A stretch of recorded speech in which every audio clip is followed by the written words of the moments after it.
चलिए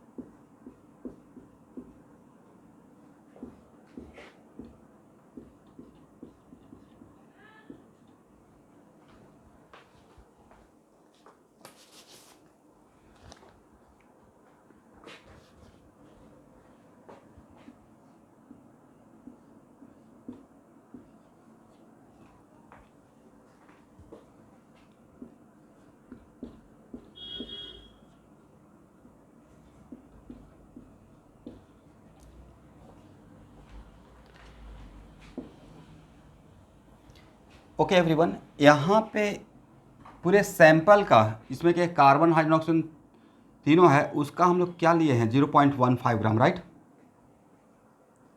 बट इस सैंपल में जितना मास कार्बन का रहेगा उतना ही तो मास कार्बन का यहाँ पे प्रेजेंट रहेगा इस CO2 में। तो क्या ऐसे यूनिटरी मेथड से निकाल लेंगे 44 ग्राम ऑफ CO2 जैसे बताए थे आपको, कंटेन कितना ग्राम कार्बन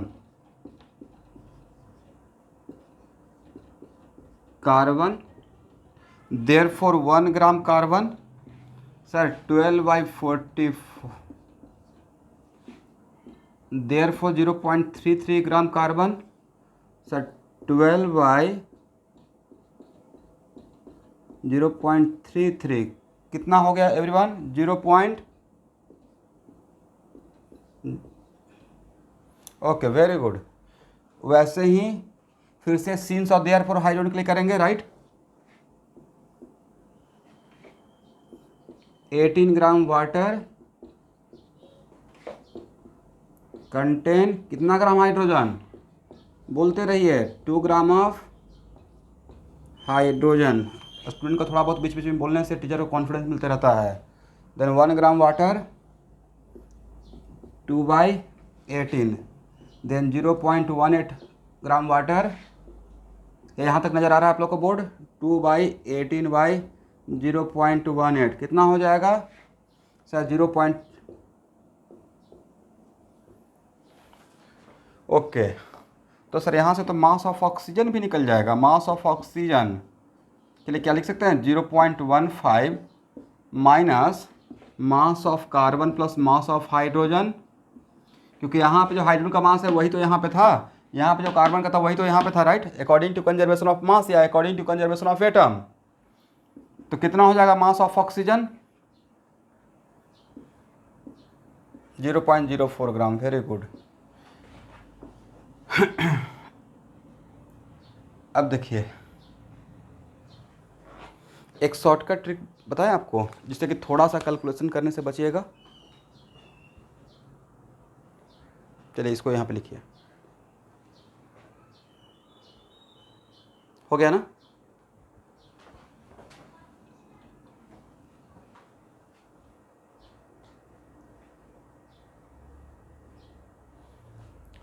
बिल्कुल कर सकते हैं क्योंकि 3 ही है। यस बिल्कुल कर सकते हैं।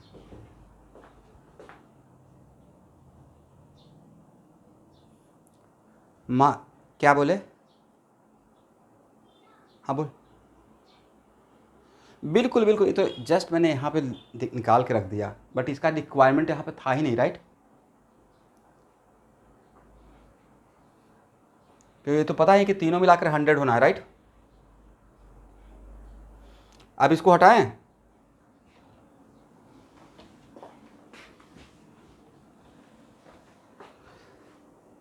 सब लोग अपना अपना अटेंडेंस तो लगा लिए, किसी ने मिस तो नहीं किया। आयुष कुमार प्रेजेंट है,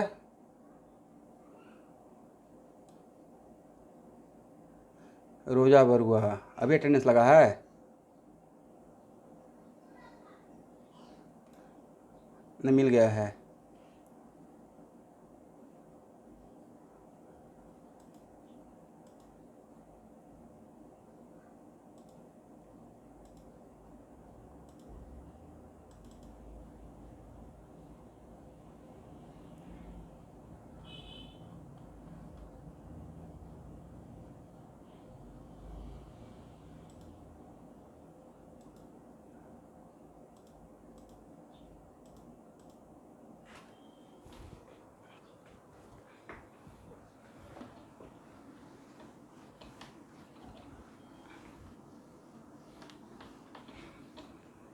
मिल गया है, ठीक है, अपना रेडी रखिए। मैं एक देखिए, कार्बन है, हाइड्रोजन है, ऑक्सीजन है, राइट। मास कितना मिला था बताइए तो।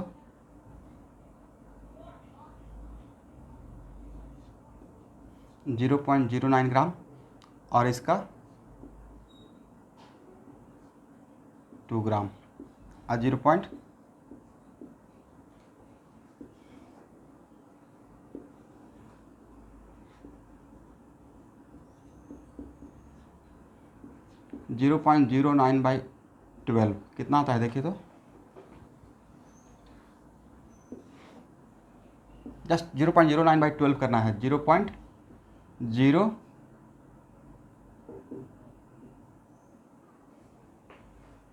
बस एक करिए तो सही, कुछ आपको नया चीज़ देखने को मिलेगा। आप लोग अपना बना लिए, मुझे पता है, इसको डिवाइड करके बताइए।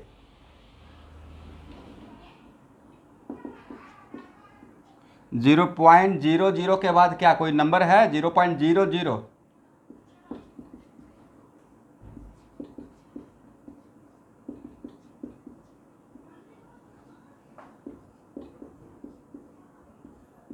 ये कितना?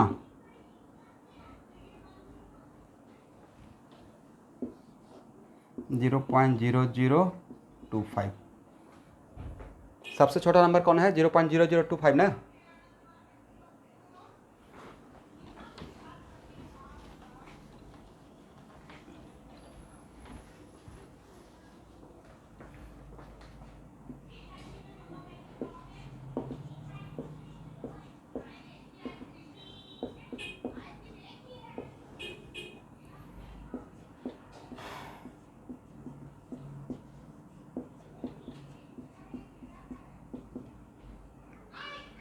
क्या 3 लिख दे?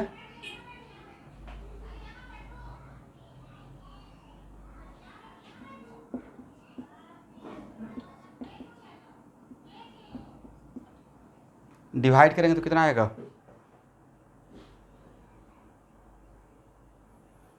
एग्जैक्टली 8 आएगा। यहाँ पे अप्रोक्सीमेट का चांस ही नहीं है। करेक्ट।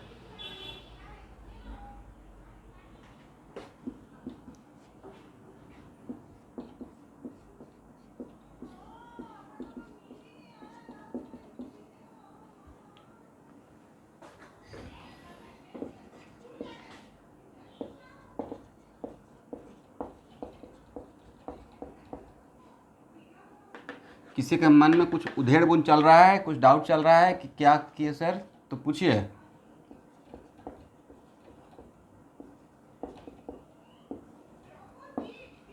यहाँ पे तो जो ए वैल्यू है वही तो मेरा सिंपलेस्ट होल नंबर रेशियो है, राइट। 381। देन एम्पिरिकल फार्मूला, क्या आप लोग का एम्पिरिकल फार्मूला इतना ही आया है? C3H8O1। अब मेरा भी यही आया है, जबकि थोड़ा सा अलग हटकर आपसे सॉल्यूशन है, राइट। बोले मैंने यहाँ पे परसेंटेज नहीं निकाला, करेक्ट ना। परसेंटेज ऑफ कार्बन नहीं निकाला, फिर भी वही आंसर है, और आप परसेंटेज ऑफ कार्बन निकाल कर आए हैं, फिर भी वही आंसर है। सेम क्यों हो गया?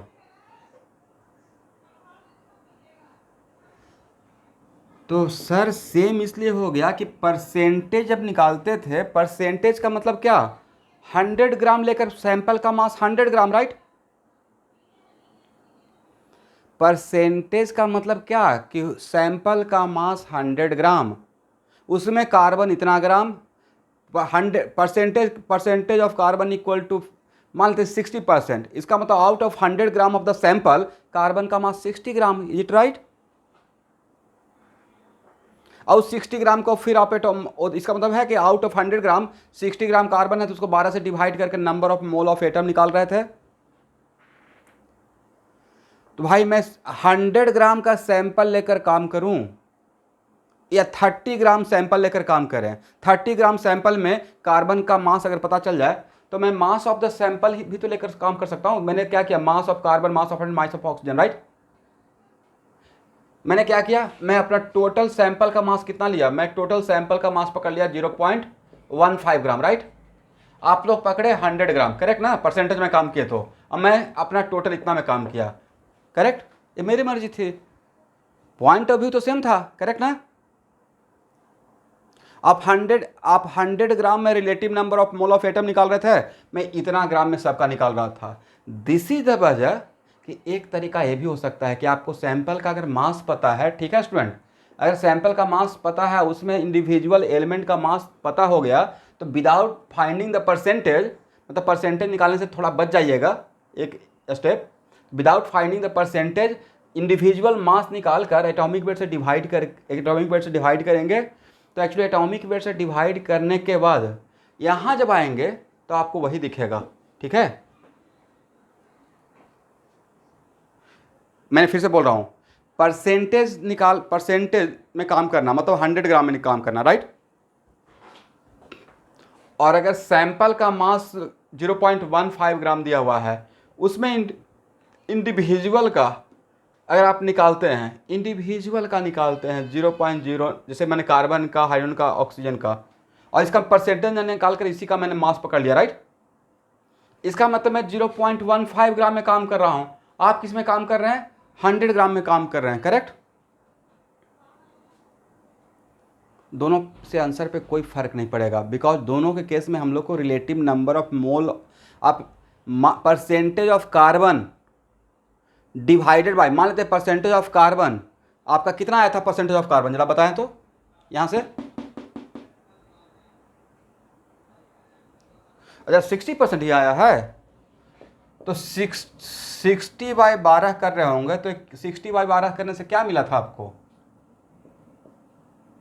5। ये 5 था relative number of mole of atom, correct. और उसके बाद परसेंटेज ऑफ हाइड्रोजन कितना आया था,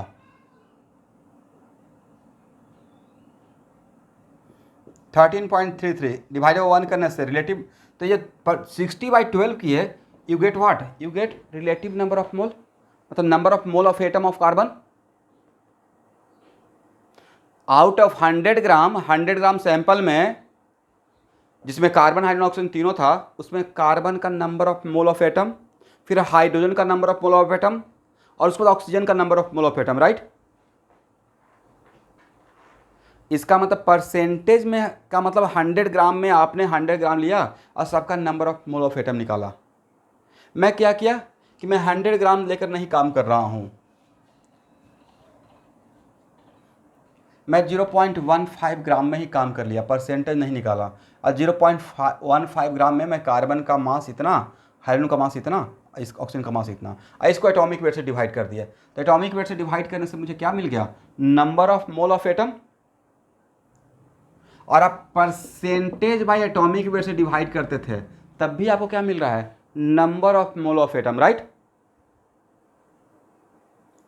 फर्क क्या है कि आपका जो percentage divided by atomic weight, मतलब 100 ग्राम में कितना मोल मिल रहा है, मोल ऑफ एटम मिल रहा है। अब मैंने सिर्फ इतना पे, इतना 0.15 ग्राम में मुझे कितना कितना मोल मिला, राइट। बट आगे जब बढ़ेंगे तो आंसर पे कोई फर्क नहीं पड़ेगा। देयरफॉर कहीं भी सॉल्यूशन में मास विदाउट फाइंडिंग द परसेंटेज अगर ऐसे भी बनाया हुआ मिलेगा, तो ये नहीं बोल सकते हैं कि राकेश सर ने गलत बता दिया, वहाँ तो परसेंटेज था, यहाँ तो मास है। Both are equally correct, correct ना।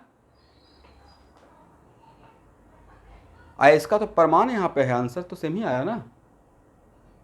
कोई पूछेगा लॉजिक क्या है, तो लॉजिक बोलना है कि 100 ग्राम रहता तब 100 ग्राम में कार्बन का कितना मोल, हाइड्रोजन का कितना मोल, ऑक्सीजन का कितना मोल। 0.15 ग्राम ले रहे हैं तो 0.15 ग्राम में कार्बन का कितना मोल, हाइड्रोजन का कितना मोल, और ऑक्सीजन का कितना मोल। Is it right.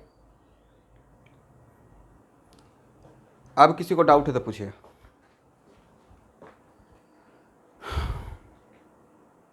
आप में से कोई डाउट पूछ रहे थे, क्लियर हुआ, ठीक है। इसको हटाया जाए,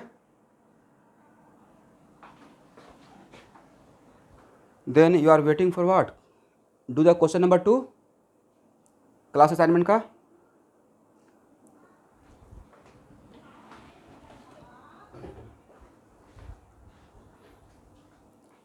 आप लोग ट्राई करेंगे या मैं सॉल्व कर दूं, नहीं क्वेश्चन नंबर 2 आप लोग ट्राई कीजिए। हाँ बोलिए स्टूडेंट।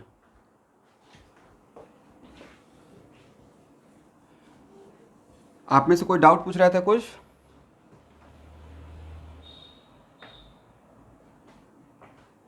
बोल कर चुप नहीं रहना है भाई। कुछ ऐसा फील मुझे होता है कि मैं रास्ते में जा रहा हूँ, सर सुनिएगा, और मैं इधर चल दिया।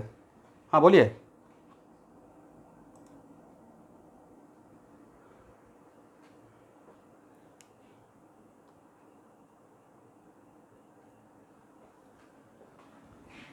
ये बहुत बढ़िया क्वेश्चन आप पूछे हैं। इस चीज़ से मैं बचना चाह रहा था अभी। इनका क्वेश्चन समझ में आया? इन्होंने क्या क्वेश्चन पूछा मीनाक्षी? जैसे यूनिटरी मेथड से इनका क्वेश्चन ये है, यहाँ देखिए स्टूडेंट,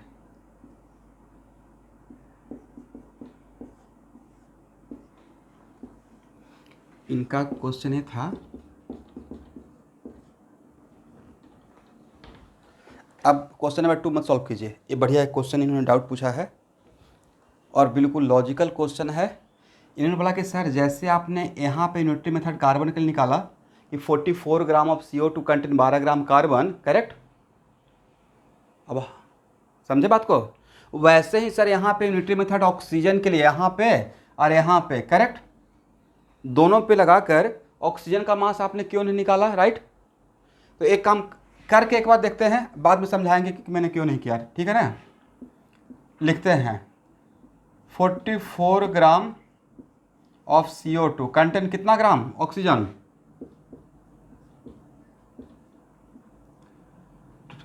ऑक्सीजन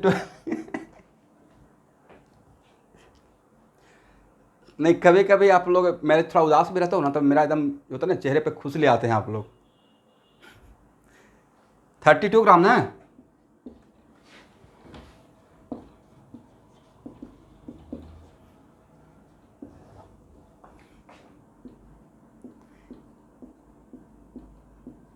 ये नेताजी वाला क्लास थोड़ा है कि हाँ पीछे से कुछ बोल रहे हैं, जैसे आजकल यूट्यूब पे देखते हैं 40 मिनट्स में नोमेनक्लेचर इन वन शॉट। भाई 40 मिनट में तो टाइप ऑफ कार्बन नहीं होता है। बच्चे को कम से कम मिसगाइड तो मत करो। ठीक है, तुम्हारा यूट्यूब चैनल चलाना है, ये अच्छी बात है, बट जो बेचारा अभी जस्ट अपना कैरियर स्टार्ट किया है, नहीं, जस्ट कैरियर स्टार्ट किया है, 1 आवर में मोल कॉन्सेप्ट, 1 आवर में सारा क्वेश्चन सॉल्व होगा? इट पॉसिबल कि आप 1 आवर में वेपर डेंसिटी समझ पाएंगे? तो इसलिए बहुत लोग मतलब अच्छे थे, जिसका भी इंडिया लेवल पे ब्रांडिंग हो चुका है, मुझे तो देख कर तरस आता है कि भाई क्या कर रहा है, बच्चा को कैलिबर ही नहीं दे पाएगा कि IIT कर लो। क्योंकि हम लोग भी रियल में तैयारी किए थे IIT के भाई, एकदम ग्राउंड लेवल पे काम करना पड़ेगा, इतना बनाना पड़ेगा। I am very much thankful to my teacher, my godfather doctor DK जिसका आप ऑर्गेनिक केमिस्ट्री का एक बुक आपको रिकमेंड किया हूँ, conceptual problem of organic chemistry, right? And mister MMR Akhtar, one of the finest teacher in India. उनसे अच्छा physics आज तक मैंने IIT में भी नहीं देखा जो पढ़ाते थे। मतलब HC वर्मा से ऊपर का तो स्टार्ट ही करते थे, हीरोडो से स्टार्ट करते थे। उनका पॉइंट ऑफ लेवल होता है ना, जैसे हम लोग का लेवल है कि मैं HC वर्मा मेरा मिनिमम लेवल है, यहाँ से स्टार्ट करूँगा, राइट? मेरा जो अपना लेवल है, मैं जो अपना सेट किया हूँ बच्चों के लिए कि HC वर्मा से स्टार्ट करेंगे, उसके ऊपर जहाँ तक जा सकते हैं, उससे नीचे से स्टार्ट नहीं करेंगे।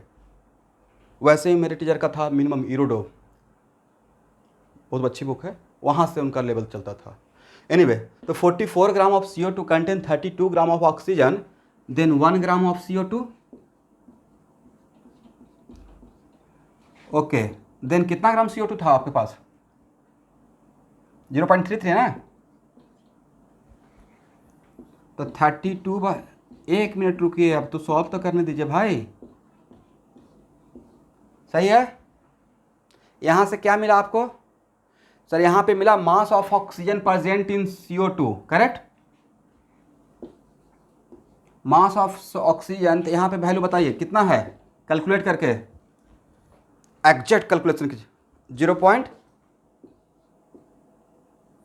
सही से कैलकुलेशन रहना पड़ेगा, 0.24 सही है यहाँ पे सबका कैलकुलेशन।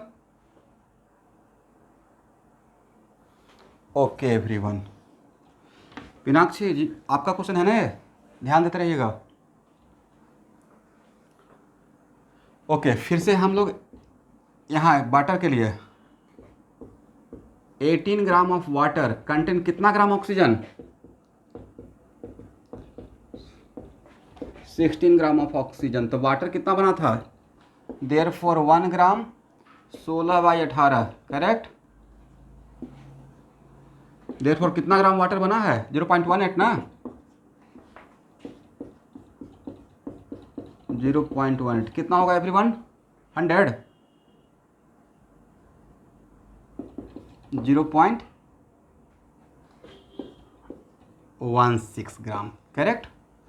इसका मतलब है कि इन दोनों में अगर यूनिटरी मेथड लगा देंगे तो टोटल मास ऑफ ऑक्सीजन कितना हो गया? टोटल मास ऑफ ऑक्सीजन 0.24 अब प्लस 0.16 कितना हो गया एवरीवन?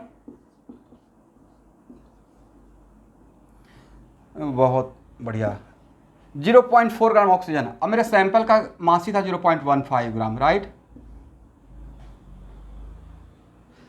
0.15 ग्राम मेरा सैंपल का ही मास था और 0.15 ग्राम में कार्बन हाइड्रोजन ऑक्सीजन ही है और उसमें 0.4 ग्राम ऑक्सीजन है। इलॉजिकल बात है या नहीं है? लॉजिकल है या इलॉजिकल हो गया? लेकिन सर ये हुआ कैसे बताइए? ज़्यादा कैसे ऑक्सीजन आ गया? करेक्ट। अब दिमाग में आपका चलना चाहिए ना, एकदम बिल्कुल पिक्चर क्लियर कर दिया एवरीवन कि सर यहाँ पे 0.15 ग्राम में कार्बन भी है, हाइड्रोजन भी, ऑक्सीजन भी है, बट वहाँ पे मैंने यहाँ का ऑक्सीजन निकाल के जोड़ा तो मुझे 0.4 ग्राम ऑक्सीजन आ गया। तो ये तो बिल्कुल 0.15 ग्राम में 4 ग्राम तो होगा ही नहीं, 0.4 ग्राम होगा ही नहीं। ये वैल्यू बड़ा है, वैल्यू छोटा है, राइट।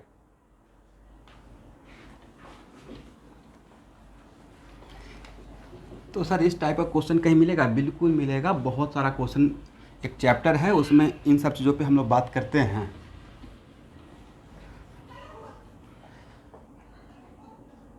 अभी रुकिए तो सही। तो एक्चुअल में मेरा कंपाउंड था, ये मेरा कंपाउंड है जिसमें कौन कौन है? कार्बन, ऑक्सीजन और हाइड्रोजन, राइट। मुझे नहीं पता है, उसका फार्मूला नहीं पता है तो मैं मान लेता CxH/OZ। फार्मूला नहीं पता है तो मान तो सकते हैं ऐसा। और कंबसन का डिफिनेशन क्या होता है मीनाक्षी? किसी भी कंपाउंड को ऑक्सीजन में जलाने के प्रोसेस को बोलते हैं कंबसन, इज इट राइट? तो एक्चुअली हुआ ये था कि यहाँ पे हम लोग ऑक्सीजन के साथ इसको कंप्लीट, ये मेरा कोई फ्यूल रहा होगा, कोई हाइड्रो ऑर्गेनिक कंपाउंड है, इसको ऑक्सीजन में बर्न कर रहे हैं। किसी भी कंपाउंड को ऑक्सीजन में बर्न करने का प्रोसेस को बोलते हैं combustion. Combustion term relative to oxygen. किसी भी आज के बाद किसी भी कंपाउंड को अगर मैं उसके लिए कंबसन टर्म यूज कर रहा हूँ, मतलब डिफॉल्ट में मान लीजिएगा ऑक्सीजन लेकर उसको जला रहे हैं, राइट। तो हुआ क्या कि CO2 प्लस H2O। तो यहाँ पे जो ऑक्सीजन है, यहाँ पे ऑक्सीजन है, इट इज नॉट कंपल्सरी कि सिर्फ यहाँ का ऑक्सीजन ही यहाँ रहेगा, ये बाहर से भी आ रहा था, राइट। दिस इज द वजह कि यहाँ का ऑक्सीजन को जोड़ेंगे तो इट इज नॉट कंपल्सरी कि यहाँ का ऑक्सीजन के बराबर रहेगा, ठीक है। वजह हम लोग बाहर से ऑक्सीजन का सप्लाई कर रहे थे कंबसन करने के लिए, बट कार्बन को तो बाहर से सप्लाई नहीं कर रहे थे और हाइड्रोजन को, इसलिए कार्बन और हाइड्रोजन के लिए श्योर थे कि बाहर से नहीं दे रहे हैं तो यहाँ का कार्बन ही यहाँ रहेगा, यहाँ का हाइड्रोजन ही यहाँ रहेगा, उसके लिए श्योर थे। ऑक्सीजन के लिए मैं श्योर नहीं था क्योंकि ऑक्सीजन बाहर से भी सप्लाई कर रहे थे, इसलिए यहाँ पे जो ऑक्सीजन रहेगा वो उसमें यहाँ का भी ऑक्सीजन रहेगा और बाहर का भी ऑक्सीजन रहेगा, करेक्ट।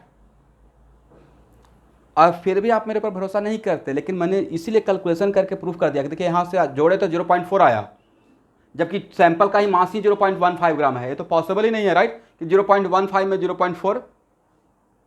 कोई बोलेगा कि आपके पास टोटल 2 लोगों का पैसा है 50 रुपीज़, अतः कोई बोला ना इसमें 50 में 60 मेरा है। लॉजिकल बात है, वही बात यहाँ पे हो गया। तब कॉन्सेप्ट क्लियर हो गया? जिनका डाउट था बहुत बढ़िया, लेकिन डाउट था क्लियर हो गया ना? ओके। इसलिए सर यहाँ से जिसके लिए श्योर रहेंगे उसी का यहाँ का मास इक्वल टू यहाँ का मास बोलेंगे, जिसके लिए श्योर रहेंगे। श्योर किसके लिए रहेंगे? जो आउटसाइड से नहीं दे रहे हैं, करेक्ट।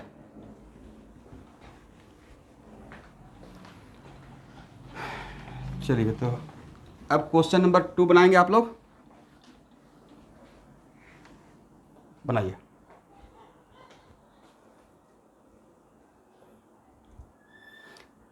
डाउट पहले बाद में क्लियर करूँगा, पहले क्वेश्चन नंबर 2 अब बनाइए, उसके बाद अपना डाउट बचा के रखिएगा। हाँ बोलिए।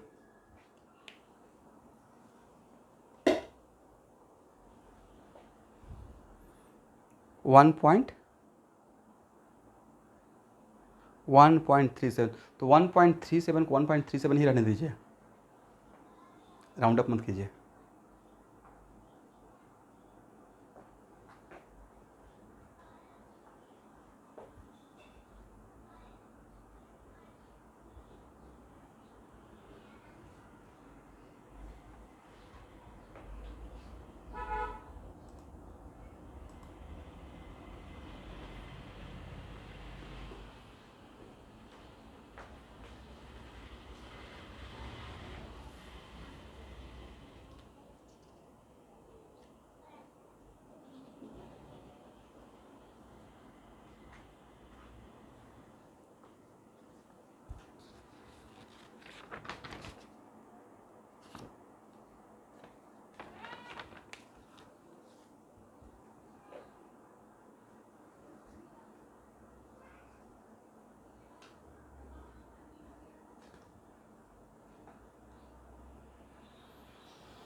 एन का 1.37 मिल रहा है, ऐसा तो नहीं आना चाहिए। एक मिनट रुकिए तो।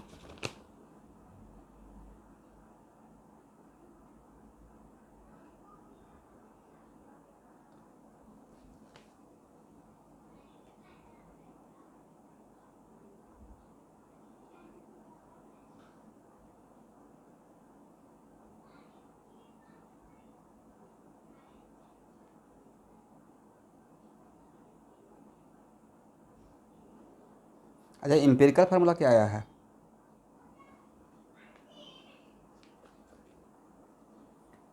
C2H5N1, सबका इतना ही आया। एम्पिरिकल फार्मूला इतना ही आया होगा, C2H5N1, इज इट राइट?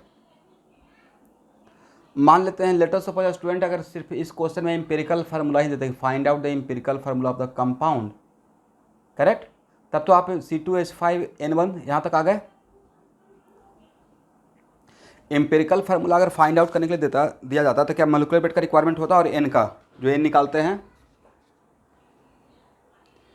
नहीं होते। अब एक काम कीजिए, एक क्वेश्चन किस लिए मैं सेट किया हूँ, अरे मैं खुद से फ्रेम नहीं, कहीं से लिया ही होगा ये क्वेश्चन को।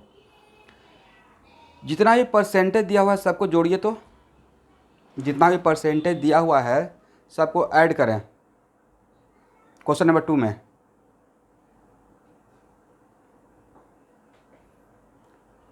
जितना भी परसेंटेज दिया हुआ है सबको सम करके बताना है कितना।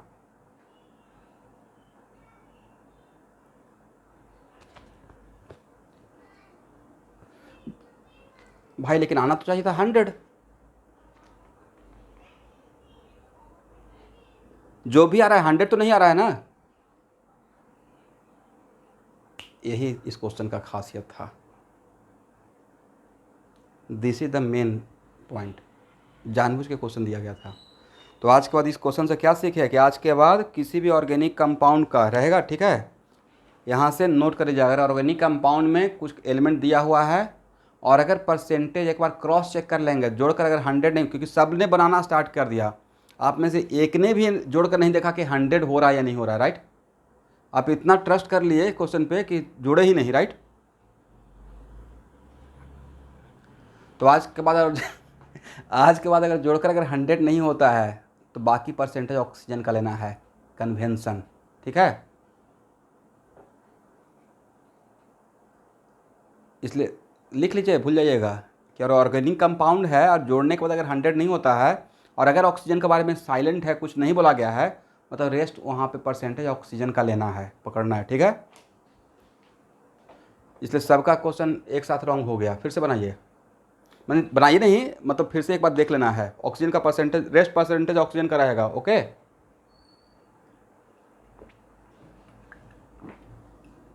आप लोग समझे मैंने क्या समझाया? तो डू इट अगेन।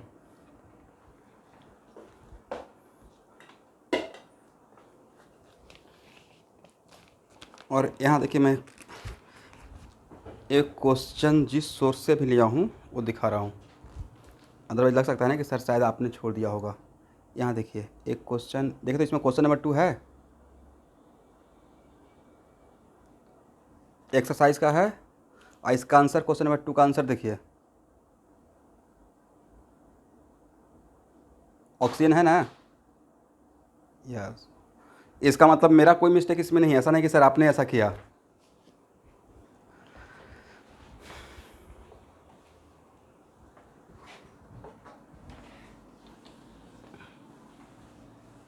अब आपसे बन जाएगा, जो क्वेश्चन नंबर 2 में मुझे यही आपको हिंट देना था, ठीक है।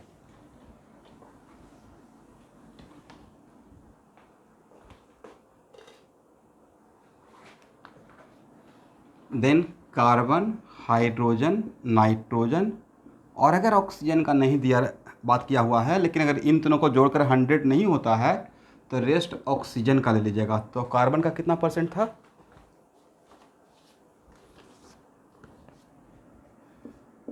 40.68, हाइड्रोजन 8.48, नाइट्रोजन 73, और ऑक्सीजन, अब रेस्ट कितना हो जाएगा? ऑक्सीजन माइनस कर दीजिएगा इन दोनों को जोड़कर 100 में से, 27.11। Now divide it by respective atomic weight, right, percentage by atomic weight. तो 40.6 है डिवाइड बाई 12, और 8.48 divide by 1, 23.73 divide by 14, and 27.11 divide by 16। एक कितना हो जाएगा स्टूडेंट? 40.6 से डिवाइड बाई 12 कितना?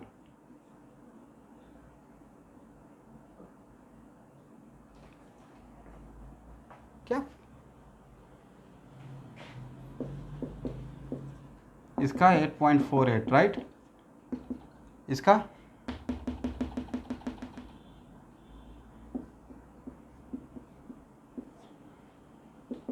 1 पॉइंट क्या,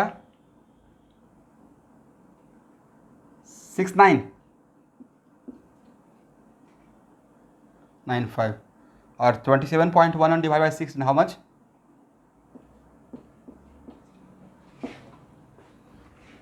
सिंपलेस्ट रेशियो तो 3.391। ओके ओके ओके, तो ये तो ऑलमोस्ट 3 ना, कितना है, 2 या 3 है, हो जाएगा 2 होगा, और 8.48 divided by 1.69 how much? 5, and 1.69 by 1.69 1, and 1.69 by 1.69 1। तो एम्पेरिकल फार्मूला बिकम्स, यहाँ पे आप थोड़ा लकी रहे कि सिंपलेस्ट रेशियो ही आपका whole number, simplest whole number ratio बन गया, राइट, इंटीग्रल वैल्यू। तो empirical formula becomes C1H5N1, oh sorry C2H5N1O, right, NO। अब n निकालिए, तो m equal to what? Molecular weight divide by empirical weight, right. Molecular weight कितना दिया होता है एवरीवन? 59 ना। एम्पेरिकल वेट कितना है? यस, इसका मतलब जब 1.37 आ रहा होगा n का वैल्यू, तो उसको 1 तो पकड़ेंगे नहीं, 1.01 रहता तो 1 पकड़ लेते n का वैल्यू, राइट। n जो आएगा ना ऐसा आएगा 0.99, 1.01, तब इसको ऐड करना है। 1.37 वहाँ पर ही पता चल गया था कि कुछ गड़बड़ हो गया, राइट। अब देखिए एग्जैक्टली 1 आ गया, देन मॉलिकुलर फार्मूला यहाँ पे हो जाएगा C2H5NO। ठीक है।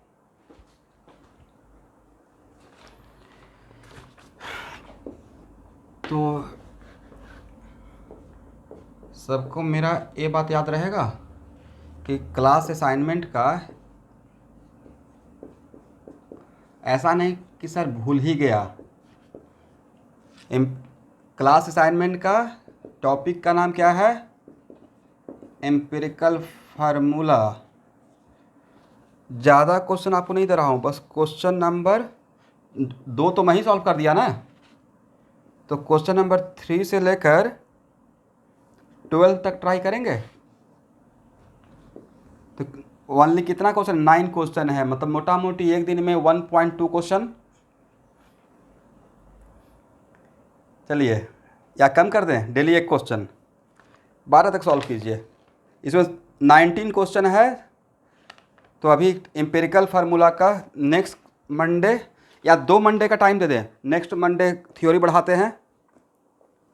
एक काम करते हैं, नेक्स्ट मंडे इसको डिस्कस करूंगा, ठीक है। आपको ट्राई, अब ये नहीं कि सर ये नहीं बना तो व्हाट्सएप पे फ़ोटो खींच के भेज रहे हैं। जब मैं बोल रहा हूँ कि इसको डिस्कस करूंगा तब सबका एक साथ कंबाइन डिस्कस करेंगे। जो नहीं बनता उसको सर्किल करके छोड़ दीजिएगा, ठीक है।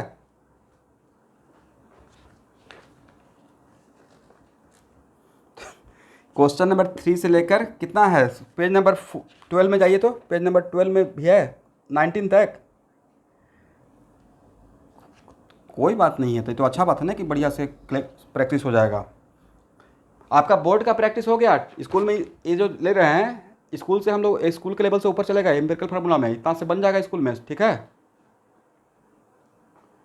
अब ये हम लोग अपना तैयारी करना स्टार्ट कर दिए हैं।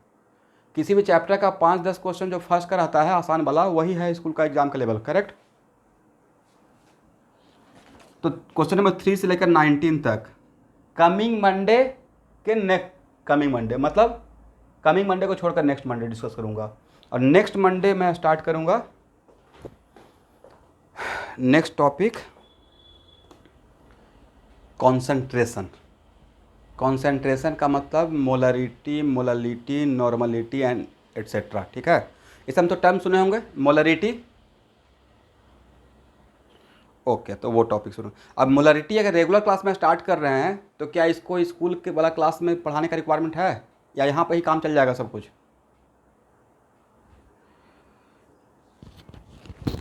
हो जाएगा। तो आज के लिए इतना ही। Okay everyone, thank you.